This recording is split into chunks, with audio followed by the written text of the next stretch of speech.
16 বছর জেলে থাকার পর ভাবছিলাম বাইরের পৃথিবীটা আমার জন্য অপেক্ষা করতেছে, কিন্তু বের হয়ে দেখলাম শালা এই দুনিয়া তো সেই দুনিয়ার থেকেও নিষ্ঠুর।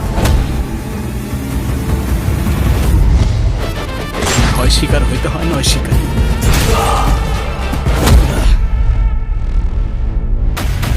এলাকায় সবাই কইতেছে আপনি নাকি নতুন রংবাজ।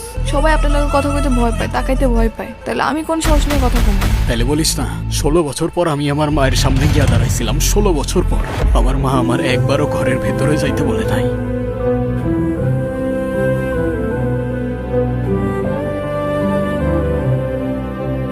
একবারও জিজ্ঞাসা করে নাই আমি খাইছি কিনা। তোর চরিত্র আমি খুব ভালো বুঝা জানি। বাড়ির মাইয়া বাজারে এসে দোকান খুললা, চা বেচতেছস পরপুরুষের সামনে। আব্বা, একটা ঘর চাই আমি, একটা পরিবার চাই। তুই হবি আমার সেই পরিবার।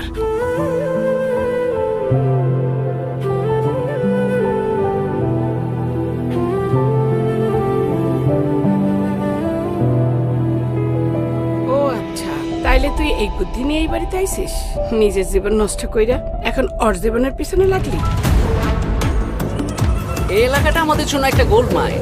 এখানে যেই মাথা হয়ে আসুক না কেন, তার সাথে আমাদের ব্যবসা করতে হবে। আমরা ব্যবসায়ী মানুষ বিজয়, ব্যবসায় আমাদের কাছে ফার্স্ট প্রায়োরিটি। এই কালো কি কস তুই চিনস তোর মালিক? মালিক হইব তোর বাপের। আমার মালিক এক আল্লাহ, দ্বিতীয় কোনো মালিক এই জমিনে পয়দা হয় নাই আর হবে না।